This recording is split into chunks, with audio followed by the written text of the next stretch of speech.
Strongest playing 12 ఉండి strongest playing 12లో injury అయినా లేదా ఫామ్ లేకుండా ఏదైనా ప్లేయర్ ఉన్నా సో వాళ్ళ రీప్లేస్మెంట్ లేదా వాళ్ళ ప్రాపర్ బ్యాకప్ లేని ప్లేయర్స్ గురించి ఈ వీడియోలో చూద్దాము.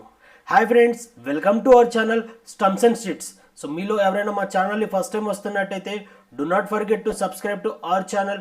మంచి క్రికెట్ కంటెంట్తో మీ ముందు ఉంటాము. Without any delay will start this video.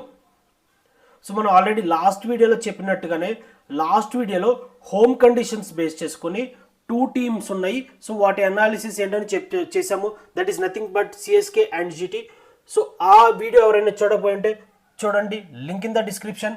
So already నేను చెప్పినట్టుగా స్టార్టింగ్ 12 స్ట్రాంగ్గా ఉండి వాళ్ళకి బ్యాకప్ లేని ప్లేయర్స్ లేదా ప్రాపర్ బ్యాకప్ లేని ప్లేయర్స్ అనే 2 టీమ్స్ చెప్పాను కదా. సో దాని గురించి మాట్లాడుకుందాం. సో ఆ 2 టీమ్స్ ఏంటంటే SRH and LSG.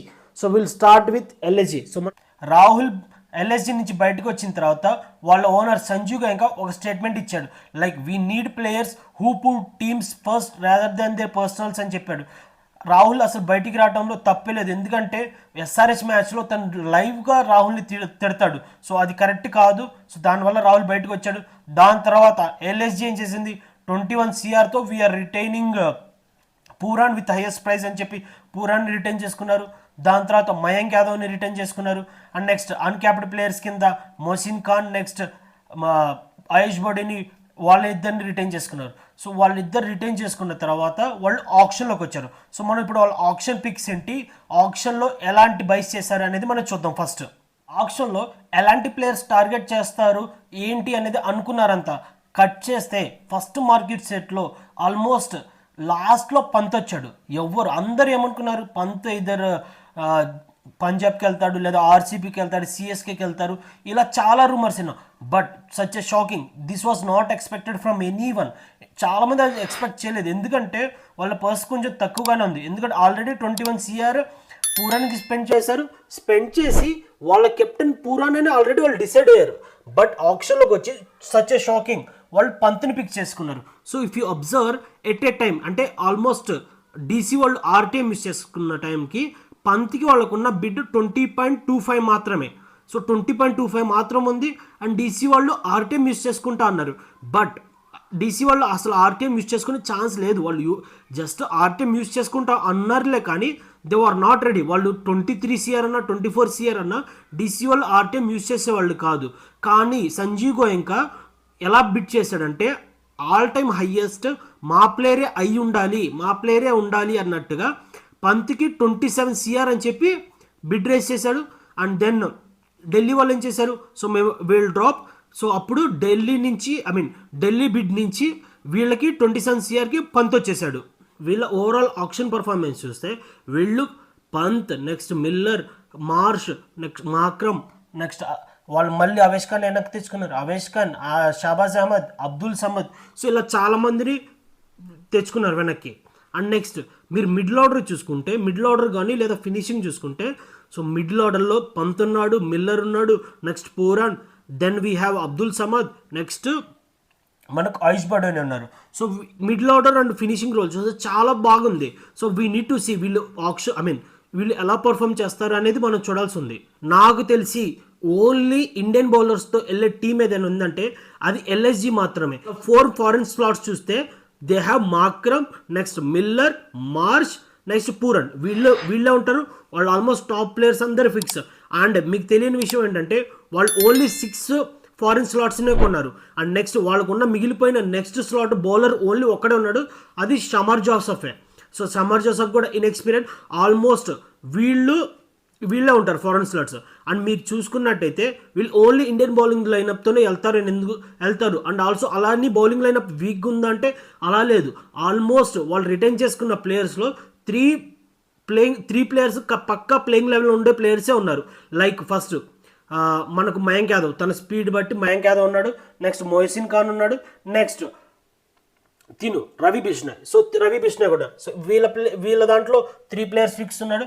And next మనకున్నది ఎవరు, Avesh Khan, next Shahbaz Ahmed, and they have Akash Deep Singh. So వీళ్ళు మాత్రమే ఉన్నారు. సో వీళ్ళల్లో తీసుకోవాలి. అండ్ నెక్స్ట్ ఇంకో బ్యాకప్ లేదా ఆల్రౌండర్ రూపంలో they have Mitchell Marsh. So medium pace వేయడానికి మిచెల్ మార్ష్ ఉన్నాడు. నెక్స్ట్ ఆఫ్ స్పిన్ వేయడానికి మాక్రమ్ ఉన్నాడు. బట్ వాళ్ళు రిలే అవ్వాల్సిన ప్రాపర్ బౌలర్స్ ఎవరైనా ఉన్నారంటే అది మాత్రం ఇండియన్ బౌలర్స్ మీద డిపెండ్ అవుతారు పక్కాగా. సో ఎల్ఎస్జికి ఇండియన్ బౌలింగ్ లైనప్ అయినా సరే వాళ్ళకి స్ట్రాంగ్ బౌలింగ్ లైనప్ ఉంది. సో ఇప్పుడు మనం ఎల్ఎస్జి స్టార్టింగ్ 12 ఎలా ఉండబోతుందని ఇప్పుడు చూద్దాం. సో నెంబర్ 1 నెంబర్ 2 పక్కాగా వాళ్ళు మాక్రమ్ అండ్ మిచెల్ మార్ష్ని ఆడిస్తారు. నెక్స్ట్ నెంబర్ 3 డీసీకి ఆల్మోస్ట్ ఎవ్రీ టైం ఢిల్లీకి నెంబర్ 3లో ఆడాడు Pant. So Indian batsmen and destructive batsmen. So number 3లో పంత్ వస్తాడు. నెక్స్ట్ నెంబర్ 4లో ఆయుష్ బోర్డని ఎందుకంటున్నానంటే ఇన్ కేస్ వాళ్ళు 3, 4, 5లో మిల్లర్ కానీ లేదా పూరన్ కానీ పంత్ వీళ్ళు ముగ్గురు వస్తే ముగ్గురుగా లెఫ్ట్ హ్యాండర్స్ అవుతారు. సో ఆ కాంబినేషన్ చేంజ్ చేయడం కోసం ఆయుష్ బోర్డని నెంబర్ 4లో వస్తాడు. అండ్ రీసెంట్ టైమ్స్లో ఆయుష్ బోర్డని కూడా వాళ్ళ లోకల్ డొమెస్టిక్ టీమ్కి నెంబర్ 4లోనే ఆడుతున్నాడు కాబట్టి ఈసారి ఎల్ఎస్జికి కూడా తను నెంబర్ 4లోనే వస్తాడు. So Ayush Badoni will be number 4. And next number 5, number 6. Number 5లో పూరన్ వస్తాడు. నెంబర్ 6లో మిల్లర్ వస్తాడు. మిల్లర్ ఏదర్ జీటీకి కానీ సౌత్ ఆఫ్రికా కానీ నెంబర్ 6లో ఎలాంటి ఇన్నింగ్స్ ఆడగలడో మన అందరికీ తెలిసిందే. సో డెఫినెట్గా తను ఎల్ఎస్జికి కూడా నెంబర్ 6 ఆడతాడు. అండ్ నెక్స్ట్ నేను ది బెస్ట్గా రేట్ చేసేది ఏంటంటే మిల్లర్ నెంబర్ 6లో ఫినిష్ చేయింది మ్యాచ్ నాకు చాలా హ్యాపీగా ఫీల్ అయింది. ఏంటంటే అమ్మాయి అతను మ్యాచ్ ఫినిష్ చేయలేడు, అవుట్ అయ్యాడని అనిపించింది. ఎప్పుడంటే ఇండియా T20 ఫైనల్ ఉంటుంది కదా, ఆ మ్యాచ్ మిల్లర్ కనుక అవుట్ అవ్వకపోయి ఉంటే ఆ మ్యాచ్ సౌత్ ఆఫ్రికా ఫినిష్ చేస్తాడేమో అనిపించింది. బట్ ఐ ఎక్స్పెక్టెడ్, అంటే నాకు అనిపించింది ఏంటంటే మిల్లర్ ఆ మ్యాచ్ ఫినిషర్గా ఫెయిల్ అవుతే బాగుండు అనుకున్నాను. ఫెయిల్ అయ్యాడు, మనకు T20 కప్ వచ్చింది. సో అది వేరే విషయం. బట్ జస్ట్ నాకు వచ్చింది కాబట్టి చెప్తున్నాను.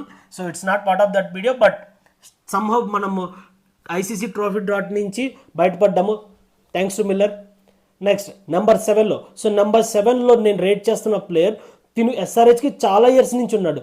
బట్ ఎప్పుడు కూడా అమ్మయ్య తిను ఫినిషర్ అండ్ ఫినిషరే, టాలెంట్కి ఎలాంటి దోకా లేదు. సో టాలెంటెడ్ ప్లేయర్ అంటే వెరీ టాలెంటెడ్. డొమెస్టిక్లో తను చాలా మ్యాచెస్ ఫినిష్ చేశాడు. బట్ అదేంటో మరి ఐపీఎల్లో అంతగా ప్రూవ్ చేసుకోలేకపోయాడు. ఎల్ఎస్జికి ఫినిషర్ రోల్ అనేది ప్లే చేస్తాడా లేదా అనేది మనం చూడాల్సి ఉంది. సో ఈ ప్లేయింగ్ 12లో నాకు ఏదైనా ప్లేయర్ టు వాచ్అవుట్ ఫర్ ఉన్నాడు అని అంటే ఈ సీజన్కి అది డెఫినెట్గా అబ్దుల్ సమాదే. నెంబర్ 8. సో నెంబర్ 8లో రీసెంట్గా తన పర్ఫార్మెన్సెస్ లేదా డొమెస్టిక్లో చాలా బాగా పర్ఫార్మ్ చేస్తున్న player Shahbaz Ahmed. So recent domestic performance చూస్తే సైయద్ ముస్తక్ అలీ కానీ లేదా బెంగాల్కి కానీ సో తను ఆడుతున్న విధానం అయితే very excellent. So Shahbaz Ahmed pick మాత్రం ఎక్సలెంట్ పిక్ అని చెప్పాలి. ఎందుకంటే తను handy lower order batsmen and next proper spinner కూడా. ఏకానా గ్రౌండ్లో తను చాలా యూజ్ అవుతాడు. సో నెంబర్ 8లో తను వస్తాడు. Next number 9 Ravi Bishnoi. So Indian spinner, so Indian leg spinner Ravi Bishnoi అయిపోయాడు. నెక్స్ట్ నెంబర్ 10లో ఫినిషర్ అవేష్ ఖాన్. సో ఏ ఫేజ్లో అయినా బౌలర్ ఉన్నారంటే రీసెంట్ టైమ్స్లో సో అది అవేష్ ఖానే. So number 11. సో నెంబర్ 11లో speed star. So last year ఆడిన 4 మ్యాచెస్ అయినా సరే, సో ఆడిన 4 మ్యాచెస్లో వరుసగా 2 మ్యాచెస్లో ప్లేయర్ ఆఫ్ ది మ్యాచ్ అందుకున్న ప్లేయర్. అండ్ నెక్స్ట్ తన స్పీడ్ బౌలింగ్తో, నెక్స్ట్ తన పేస్తో ఎలాంటి బ్యాట్స్మెన్ చాలా డిఫికల్టీగా ఫీల్ అయ్యే బౌలర్ ఎవరు ఉన్నారంటే అది మయాంక్ యాదవే. సో ఆడిన 4 మ్యాచెస్ అయినా సరే తనని 11 crores పెట్టి రిటైన్ చేసుకున్నారంటేనే మనకు అర్థమవుతుంది తన ఎంత ఇంపాక్ట్ అనేది క్రియేట్ చేశారు తన బౌలింగ్తోని. సో నెంబర్ 11లో we have Mayank Yadav. Next number 12 విషయానికి వస్తే పక్కాగా వీల్ హ్యావ్ 2 players ఉన్నారు. ఏదర్ మొయిసిన్ ఖాన్ కానీ ఆకాశ్దీప్ కానీ. వాళ్ళు లెఫ్ట్ హ్యాండర్గా కావాలి అని అనుకుంటే, లెఫ్ట్ హ్యాండ్ సీమ్ బౌలింగ్ కావాలి అనుకుంటే definitely they will go for Mohsin Khan. And next Akashdeep Singh కూడా అంత తక్కువ బౌలర్ అయితే కాదు. రీసెంట్ టైమ్స్లో తను ఇండియాకి ఎంత బాగా పర్ఫార్మ్ చేస్తున్నాడు. అండ్ నెక్స్ట్ దట్టు తన బౌలింగ్లో చాలా ఇంప్రూవ్ అయ్యాడు. లైక్ షమీ లాగా సీమ్ బౌలర్ వేసే బౌలర్ కాబట్టి సో మనం ఆశ్చర్యపోవడం అవసరం లేదు. So number either Mohsin Khan కానీ లేదా ఆకాశ్దీప్, వీళ్ళు నెంబర్ 12. సో వీళ్ళిద్దరు నెంబర్ 12 ఉంటారు. సార్ ప్లేయింగ్ 12 చెప్తాను చూడండి. సో నెంబర్ 1లో Markram. Next we have Marsh, Pant ఉంటాడు. దాని తర్వాత Ayush Badoni, Pooran, Miller. Number 7లో అబ్దుల్ సమద్. నెంబర్ 8లో షాబాజ్ అహ్మద్. నెక్స్ట్ 9లో Ravi Bishnoi. 10 we have finisher Avesh Khan. 11లో మయాంక్ యాదవ్. 12లో వీ హ్యావ్ ఆకాశ్దీప్ సింగ్ కానీ మొయిసిన్ ఖాన్ కానీ. సో గైస్ ఇది నా playing 12 for LSG. In case batting first అయితే సో ఇంపాక్ట్ ప్లేయర్ కింద ముక్తిన్ ఉంటాడు, మొయిసిన్ ఖాన్ ఉంటాడు, లేదా బౌలింగ్ ఫస్ట్ అయితే ఇంపాక్ట్ ప్లేయర్ కింద అబ్దుల్ సమద్ వస్తాడు. సో ఇది నా ప్లేయింగ్ 12. సో ఇప్పుడు మనం ఎల్ఎస్జికి ఉన్న మేజర్ డిసడ్వాంటేజెస్ ఏంటి అనేది చూద్దాము. ఎల్ఎస్జికి మెయిన్ వీక్నెస్ లేదా మెయిన్ డిసడ్వాంటేజ్ ఉందంటే అది వాళ్ళ హోమ్ గ్రౌండ్ మాత్రమే. ఎకానా గ్రౌండ్లో రీసెంట్ టైమ్స్గా నేను చూసిన T20కి ది వరస్ట్ పిచ్ ఏదైనా ఉందంటే అది ఎకానా గ్రౌండ్స్కి మాత్రమే.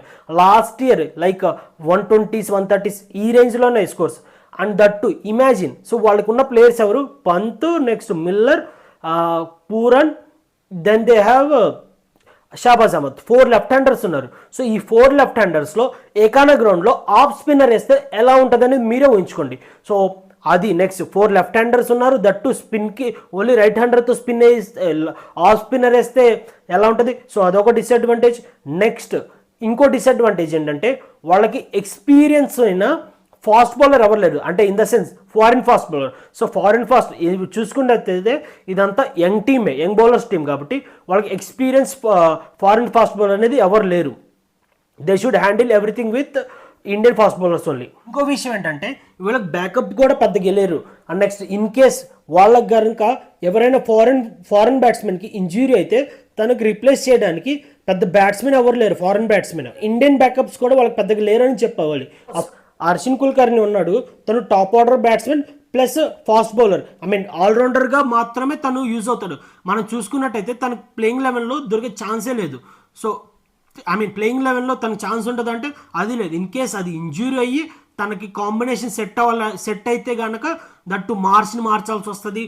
ఇన్ కేస్ మార్చ్ ఇంజురీ అయితే వాళ్ళకి ఆ బౌలింగ్ ఆప్షన్ మార్చ్ ఒకటే కదా ఆల్రౌండర్. సో ఈ మిచెల్ మార్చ్కి ఇంజురీ అయ్యి నెక్స్ట్ దీనికి రీప్లేస్మెంట్ కింద మనం మిచెల్ మార్చ్ నుంచి వేరే బౌలింగ్ ఆప్షన్ తీసుకోవాలనుకుంటే కానీ అర్షిన్ కుల్కర్ని కాదు. దాని తర్వాత ఎవరి ఇంజురీ అయినా సరే వాళ్ళకి ప్రాపర్ బ్యాకప్పే లేదు. స్టార్టింగ్ 12 అయితే చాలా స్ట్రాంగ్ ఉంది, కానీ బ్యాకప్స్ డొల్లా ఏమీ లేదని చెప్పాలి. ఇది గైస్, ఇది నా స్టార్టింగ్ 12 ఆఫ్ ఎల్ఎస్జి అండ్ వాళ్ళ ఆప్షన్ అనాలిసిస్. మీకేమనిపించింది? సో దీంతో వాళ్ళు కప్పు కొడతారా లేదా సంజయ్ గోయంకా పంతుని తీసుకొని తప్పు చేశాడా ఏంటి అనేది కామెంట్లో మెన్షన్ చేయండి. మనం మన లోకల్ టీం అయిన ఎస్ఆర్హెచ్ని చూద్దాము. సో లాస్ట్ ఇయర్ వాళ్ళ ఉన్న టీంలో కోర్ టీంని ఎవరైనా రిటైన్ చేసుకున్నారంటే అది ఎస్ఆర్హెచ్ మాత్రమే. సో వాళ్ళు రిటైన్ చేసుకుంది లైక్ హెడ్ని రిటైన్ చేసుకున్నారు, Abhishek Sharma, Cummins, Nitish Kumar Reddy, Klaasen. So వీళ్ళ కోర్ ప్లేయర్స్ని రిటైన్ చేసుకోవడంలో వాళ్ళు చాలా సక్సెస్ అయ్యారు. సో మనం అనుకున్నట్టుగానే మన ప్రీ యాక్షన్ రివ్యూ వీడియోలో ఎస్ఆర్హెచ్ వాళ్ళు సో నెంబర్ 3లో ఖచ్చితంగా ఒక ఇండియన్ ప్లేయర్ని టార్గెట్ చేయాలనుకున్నాము. సో వాళ్ళు ఈసారి మాత్రం చాలా గట్టిగానే టార్గెట్ చేశారనిపించింది. సో వాళ్ళు ఇషాన్ కిషన్ని తీసుకున్నారు నెంబర్ 3లో. అండ్ దట్ వాళ్ళ అటాకింగ్ బ్రాండ్ క్రికెట్కి ఇంకో అటాకింగ్ ప్లేయర్ తోడయ్యాడు ఇషాన్ కిషన్ రూపంలో. మీరు చూసుకున్నట్టయితే లాస్ట్ టైం ఇషాన్ కిషన్ కూడా 15 CR వరకు వీళ్ళు వెళ్ళారు బిడ్డింగ్ వార్లో. ఎంఐ అండ్ ఎస్ఆర్హెచ్ ఉన్నారు, 15 వరకు వెళ్ళారు. వరకు ఎస్ఆర్హెచ్ అండ్ ముంబై వాళ్ళు మాత్రమే ఉన్నారు, 15 CR వరకు వెళ్ళారు. బట్ ఆ టైంలో మనకు ఎస్ఆర్హెచ్కి దీని దొరకలేదు, ఇషాన్ కిషన్ దొరకలేదు. బట్ ఫైనల్ బిడ్ అనేది ముంబైకి వెళ్ళింది. బట్ దిస్ టైం వాళ్ళు ఎస్ఆర్హెచ్ వాళ్ళు ఇషాన్ కిషన్ని తీసుకోవాలని చాలా సక్సెస్ అయ్యారు. సో నెంబర్ 3లో మనకి ఇషాన్ కిషన్ వచ్చేసాడు. నెక్స్ట్ మన అటాకింగ్ క్రికెట్కి అటాకింగ్ ఆడడానికి ఇంకో ప్లేయర్ నెంబర్ 3లో ఇషాన్ కిషన్ ఉన్నాడు. నెక్స్ట్ వాళ్ళు ఎస్ఆర్హెచ్ కావ్య పాప చేసిన ది బెస్ట్ బైస్ ఏమైనా ఉన్నాయంటే I will say Shami and Harshal Patel, Bhuvi and Shami. So వీళ్ళిద్దరు టాప్లోనే బౌలింగ్ చేస్తారు. బట్ ఓన్లీ డిఫరెన్స్ ఏంటంటే Bhuvi is a swing bowler whereas Shami is the seam bowler. So వీళ్ళిద్దరు ఇదే డిఫరెన్స్. బట్ వీళ్ళిద్దరు టాప్లోనే వేస్తారు. పవర్ ప్లేలో వికెట్స్ తీయటంలో ఇద్దరు ఎక్స్పర్టే. సో భువిని యాజ్ రీప్లేస్మెంట్ షమి అంటలో no doubt. So that is the good pick. Next మనకు నట్టు వెళ్ళిపోయాడు. సో నట్టు వెళ్ళిపోతే డెత్లో మనకు యార్కర్ చేసేవాడు కావాలి. కానీ అలా ఇన్ కేస్ యార్కర్ వేయకపోయినా సరే హర్షల్ పటేల్ కూడా తన వేరియేషన్తో బౌలింగ్ చేయడంలో చాలా ఎక్స్పర్ట్. సో డెత్లో మనం తను చూస్తే దుబాయ్ ఆడిన సీజన్లో ఆర్సీబీకి తనే death bowler. So Nattu replacement కింద హర్షల్ పటేల్ కూడా ఈజ్ అ మంచి pick. So Harshal Patel and Shami, so వీళ్ళిద్దరు అయిపోయారు. సో ఇది కూడా మంచి పిక్. అండ్ నెక్స్ట్ మనం ఆల్రెడీ మన ప్రీ ఆక్షన్లో అనుకున్నట్టుగా వీళ్ళు ల్యాగ్ అవుతున్నది ఎక్కడ అని అంటే they should target for spin bowlers like 2 spin bowlers, foreign spin బౌలర్స్కి టార్గెట్ చేయాలనుకున్నాము. సో ఆ ఫారిన్ స్పిన్ బౌలర్ కోసం వాళ్ళు ఆడమ్ జంపాని తీసుకున్నారు. ఒక ఎక్స్పీరియన్స్డ్ ఇండియన్ స్పిన్నర్ కూడా కావాలని. But we said we need Shahbaz Ahmed or Washington Sundar. But somehow మనకు రాహుల్ చార్ అనేది వచ్చాడు. సో తన ద్వారా ఎక్స్పీరియన్స్ స్పిన్నర్ కూడా అయిపోయాడు. అండ్ నెక్స్ట్ ఇప్పుడు మనము మన ఎస్ఆర్హెచ్ యొక్క స్టార్టింగ్ ప్లేయింగ్ 12 ఎలా ఉండద్దు అనేది ఇప్పుడు చూద్దాము. మీరు చూసుకున్నట్టయితే మన ఆల్రెడీ ఇది ఫిక్స్ అయింది. నెక్స్ట్ ఫస్ట్లో we have Head, then Abhishek Sharma, వీళ్ళ పవర్ ప్లేలో అటాకింగ్ ప్లేయర్స్, సో వాళ్ళది ఫిక్స్ అయిపోయింది. నెక్స్ట్ అంతే అటాకింగ్గా ఆడే ప్లేయర్ నెక్స్ట్ కిషన్. నెంబర్ 4లో మన తెలుగుడైన నితీష్ కుమార్ రెడ్డి. నెంబర్ 5లో క్లాసన్. సో నెంబర్ 5లో ప్రెసెంట్ T20లోనే destructive batsmen number 5. And guys ఈ వీడియోలో మీకు ఇంకొక అసలు యాక్చువల్గా నేను ఎల్ఎస్జి ఎస్ఆర్హెచ్ కలిపి చేయడానికి ఒక మెయిన్ రీజన్ కూడా ఇదే, one of the reason. So మీరు అనుకున్నట్టయితే మనం చూసుకున్నట్టయితే క్లాసన్ సౌత్ ఆఫ్రికా లీగ్లో ఎల్ఎస్జి వాళ్ళకి ఆడతారు, డర్బన్ సూపర్ జైంట్స్కి. సో అక్కడ ఏం జరిగిందంటే, సో సంజు గోయంకా ఎవరైతే ఉన్నారో ఎల్ఎస్జికి నుంచి ఒక మంచి ఆఫర్ ఇచ్చాడంట క్లాసన్కి, లైక్ నీకు ఎంతైనా పెట్టి మేము మా టీంలో తీసుకుంటాము, సో నువ్వు ఆప్షన్లోకి రా అని. సో ఆ రిపోర్ట్స్ తెలిసిన ఎస్ఆర్హెచ్ మేనేజ్మెంట్, సో వాళ్ళు కమిన్స్తో మాట్లాడారంట. లైక్ కమిన్స్తో మాట్లాడి నీ పే తగ్గించేసి సో క్లాసన్కి ఇస్తున్నాం హైయెస్ట్ పే అంటే, కమిన్స్ కూడా ఖచ్చితంగా క్లాసన్ మన టీంలో ఉండాలి అని చెప్పి తను పుష్ చేశాడు కాబట్టి. అండ్ దట్టు యాక్చువల్గా మీరు గమనించినట్టయితే ఏ ప్లేయర్ని ఎంత రిటర్న్ చేసుకుంటున్నారు అనేది ఎక్కడ రిపోర్ట్స్ బయటికి రావు. కానీ క్లాసన్ విషయంలో కావాలని 23 CR మేము ఆ ఆక్షన్లో తను రిటర్న్ చేసుకుంటున్నాం అని చెప్పి క్లాసన్కి రిపోర్ట్స్ వదిలారు. సో దట్ వేరే టీమ్స్ వాళ్ళు ఎవరు తనని కాంటాక్ట్ చేయరు. సో అందులో ఎస్ఆర్హెచ్ వాళ్ళు సక్సెస్ అయ్యారు అనేది మనం చెప్పాలి. And Sanjiv Goenka such worst management. So వాడి గురించి ఇప్పుడు మనం మాట్లాడుకోవద్దు. సో నెంబర్ 5లో మనకు క్లాస్ నుండి పోయాడు. సో నెంబర్ 6లో మనకు ఇండియన్ ఫినిషర్ కావాలనుకున్నాము. So Indian finisher RTM use చేసి అబ్దుల్ సమాద్ని తెచ్చుకుంటారు. ఇన్ కేస్ అబ్దుల్ సమాద్ కాబట్టి they will go for Abhinav Manohar అని చెప్పాము. రీసెంట్గా కర్ణాటక లీగ్స్లో అభినవ్ మనోహర్ చాలా ప్రూవ్ చేసుకున్నాడు. అండ్ జీటీ కూడా తినే finisher. And I think this time పక్కా ఎస్ఆర్హెచ్ ఒక స్ట్రాటజీతో వచ్చారు. అండ్ నెంబర్ 6లో మనకు అభినవ్ మనోహర్ ఉంటాడు. నెక్స్ట్ నెంబర్ 7లో Cummins. Number 8 Harshal Patel. So అతనికి ఇంకో పేరు కూడా ఉంది, పర్పుల్ పటేల్. సో ఆర్సీబీకి ఆడిన సీజన్లో తనకి పర్పుల్ క్యాప్ రావడం వల్ల అతన్ని పర్పుల్ పటేల్ అన్నారు. And next reliable death bowler కూడా. So this time we have in the death బౌలర్లో నటుల్ ప్లేస్లో we have Harshal Patel. So number 8లో హర్షల్ పటేల్ అయిపోయాడు. నెక్స్ట్ నెంబర్ 9లో మనకు షమి ఉంటాడు. మనకు ఆల్రెడీ తన స్కిల్ సెట్ అండ్ భూవికి రీప్లేస్మెంట్ అని ఆల్రెడీ మాట్లాడుకున్నాం. సో నెంబర్ 9లో షమి. నెక్స్ట్ నెంబర్ 10 సో వాళ్ళకి ఇండియన్ స్పిన్నర్ కావాలనుకున్నాము. సో నెంబర్ 10లో ఇండియన్ స్పిన్నర్ రాహుల్ చహర్ ఉంటాడు. నెక్స్ట్ నెంబర్ 11లో ఆడమ్ జంపా. సో మీరు అనుకోవచ్చు ఇద్దరు లెగ్ స్పిన్నర్సే కదా, ఇద్దరిని టీంలో ఆడిస్తారా అని అంటే మనకు వేరే ఆప్షన్ లేదు. ఖచ్చితంగా ఇద్దరిని ఆడించాల్సిందే లెగ్ స్పిన్నర్స్గా. మీరు అనుకోవచ్చు ఇద్దరు లెగ్ స్పిన్నర్సే కదా, ఇద్దరిని ఆడిస్తారా అని. సో నో డౌట్, ఎందుకంటే రాహుల్ చహర్ తప్ప ఇండియన్ స్పిన్నర్స్ ఎవరు లేరు కాబట్టి పక్కాగా ఇద్దరు ఆడతారు. అండ్ దట్టు ఇంత కాన్ఫిడెంట్గా ఎందుకు చెప్తున్నానంటే కెప్టెన్ కమిన్స్ కాబట్టి పక్కాగా తను జాంపాని ఆడించేసే chances are very high. So డెఫినెట్గా మనకు నెంబర్ 11 అండ్ నెంబర్ 10లో Rahul Chahar and next Zampa వీళ్ళిద్దరే ఉంటారు. కాకపోతే మనకు బ్యాటింగ్ డెప్త్ కావాలనుకుంటే ఆడమ్ జంపా ప్లేస్లో మనము కమిందు మెండిస్ని ఆడించే ఛాన్సెస్ కూడా చాలా ఎక్కువ ఉన్నాయి. సో కమిందు మెండిస్ టెస్ట్లో శ్రీలంకకి చాలా బాగా ఆడతాడు. అండ్ నెక్స్ట్ తను కొంచెం పైకి వస్తాడు. So in case Kamindu Mendis ఆడితే నెంబర్ 7లో కమిన్స్ ప్లేస్లో తినొస్తాడు. అక్కడి నుంచి ఆర్డర్ అనేది కిందకు వస్తూ ఉంటుంది. అండ్ ఇంకో విషయం కమిందు మెండిస్ గురించి మనం చెప్పుకోదగ్గ ఇంకో విషయం ఇంపార్టెంట్. అండ్ ఇలాంటి స్కిల్ సెట్ ఉన్న ప్లేయర్స్ మనకు చాలా రేర్గా దొరుకుతారు. హీఈస్ అన్ అంబిడెస్ట్రక్స్ బౌలర్. సవ్యసాచి అంటారు కదా, లైక్ రైట్ హ్యాండ్తో లెఫ్ట్ హ్యాండ్తో రాసే వాళ్ళని సవ్యసాచి అంటారు. సో సేమ్ తినేంటంటే in case left hander batsmen అయితే ఆఫ్ స్పిన్ వేస్తాడు, లేదా రైట్ హ్యాండ్ బ్యాట్స్మెన్ అయితే లెఫ్ట్ ఆర్మ్ ఆర్థోడాక్స్ బౌలింగ్ వేస్తాడు. స్పిన్ బౌలరే, బట్ దీనివల్ల చాలా అడ్వాంటేజ్ ఉన్నాయి. సో బోత్ ఇలాంటి స్కిల్ సెట్ ఉన్న ప్లేయర్ మనకి దొరకడం చాలా కష్టం. బట్ స్టార్టింగ్ ప్లేయింగ్ లెవెల్లో మనకు ఉంటాడా లేదా అనేది మనం చూడాలి. బట్ స్టార్టింగ్ లెవెల్లో పక్కాగా మనకు జాంపానే ఉంటాడు. సో గైస్ ఇది నా ఎస్ఆర్హెచ్ ప్లేయింగ్ 11. That's all. ఎక్కడ నేను ఈ ఇంపాక్ట్ ప్లేయర్ గురించి మాట్లాడలేదని అనుకుంటున్నారా, ఆ విషయానికే వస్తున్నాను. సో ఎస్ఆర్హెచ్ ప్లేయింగ్ 11లో ఎస్ఆర్హెచ్ 4 ఫారిన్ ప్లేయర్స్ ఎవరు? Klaasen, Head, Cummins, next Zampa. So 4 foreign slots అయిపోయినాయి కాబట్టి సో వాళ్ళు సచ్చినట్టుగా ఇండియన్ బ్యాట్స్మెన్నే తీసుకోవాలి ఇంపాక్ట్ ప్లేయర్ కింద. సో అలాంటి వాళ్ళు ఎవరున్నారు అని చూస్తే ఫస్ట్ ఆ తర్వాత adai, next Sachin baby, next Ankit Varma. So ఆ తర్వాతడే టాప్ ఆర్డర్ బ్యాట్స్మెన్ కాబట్టి టాప్ ఆర్డర్లో ఎవరిని తీస్తారు? సో ఇషాన్ కిషన్ని తీసే ఛాన్స్ లేదు. నెక్స్ట్ వాళ్ళిద్దరు డిస్ట్రాక్ట్ అయిపోయాడు. నెక్స్ట్ నితీష్ రెడ్డి కింద వస్తాడంటే అది లేదు. సో ఆ తర్వాతడేని ఇంపాక్ట్ ప్లేయర్ కింద వాళ్ళేమో. ఇంకా మిగిలిపోయింది ఎవరు? అంకిత్ వర్మ. సో అంకిత్ వర్మ అసలు ఐపీఎల్ ఎక్స్పోజరే లేదు. సో తన ఎక్స్పీరియన్స్ ఉందంటే జీరో ఎక్స్పీరియన్స్. అండ్ నెక్స్ట్ మిగిలిపోయింది కొద్ది గొప్ప ఐపీఎల్ ఎక్స్పీరియన్స్ ఉన్న ప్లేయర్ సచిన్ బేబీ. సో వీళ్ళు సచిన్ బేబీని ఆడించుకోవాల్సి వస్తాయి. సచిన్ బేబీ కూడా అంత అటాకింగ్ అంటే ఎస్ఆర్హెచ్కి ఒక సెట్ అయ్యే బ్యాట్స్మెన్ వీళ్ళల్లో వెళ్ళి అటాక్ చేయగలిగే బ్యాట్స్మెన్ అంటే తను కాదు. సో అందుకే అన్నాను ఎస్ఆర్హెచ్ ఓన్లీ ప్లేయింగ్ 11 బాగుంది, ఇంపాక్ట్ ప్లేయర్ కింద బాగలేదు. బట్ ఇంపాక్ట్ ప్లేయర్ కావాలి కాబట్టి so they will go for Sachin Baby. So next SRH యొక్క ప్లేయింగ్ 11 లేదా ప్లేయింగ్ 12 మళ్ళీ ఒకసారి చెప్తాను చూడండి. So first Travis Head, Abhishek Sharma, next number 3లో ఇషాన్ కిషన్, నితీష్ కుమార్ రెడ్డి, నెంబర్ 5లో క్లాసన్, నెక్స్ట్ నెంబర్ 6లో అభినవ్ మనోహర్, 7 కమిన్స్, 8లో హర్షల్ పటేల్, 9లో షమి, 10లో రాహుల్ చహర్, 11లో Zampa and 12 impact player Sachin Baby. So ఇది వాళ్ళ ప్లేయింగ్ 11. ఇంకా మీరు బ్యాకప్ విషయానికి వస్తే అసలు నాకు బ్యాకప్ ప్లేయర్స్ ఎవ్వరు కనిపించట్లేదు. బ్యాకప్ ప్లేయర్స్ మీరు చూసుకున్నైతే ఇండియన్ బ్యాట్స్మెన్స్కి ఎవరు బ్యాకప్స్ లేరు. అండ్ నెక్స్ట్ బౌలర్ విషయానికి వస్తే కూడా ఇండియన్ బౌలర్కి వాళ్ళకున్న బ్యాకప్స్ ఎవరు ఉన్నారంటే సిమర్జిత్ సింగ్ అండ్ జేదవ్ ఉన్నట్టు మాత్రమే. అండ్ స్పిన్నర్స్కి అయితే అసలు బ్యాకప్పే లేరు. వాళ్ళు కొన్న ప్లేయర్సే 20 ప్లేయర్స్. 20 ప్లేయర్స్లో ఇంజురీస్ అయ్యే వల్ల ఎవరైనా బయటికి వెళ్తే వాళ్ళకి రీప్లేస్మెంట్ కింద ఒక మంచి ప్లేయర్ని తీసుకోవటం తప్ప ఇప్పుడున్న 20 ప్లేయర్స్లో ప్రాపర్ బ్యాకప్ ప్లేయర్స్ అయితే లేరు. ఇదే ప్లేయింగ్ 12 ఫామ్ కన్సర్న్స్ లేకుండా ఆడితే కానీ మన ఎస్ఆర్హెచ్కి కప్ వస్తుందన్న గ్యారంటీ లేదు గైస్. అంటే నేను ఇలా చెప్తున్నాను కాదు, బట్ అలాగే ఉంది మీరు చూసుకుంటే.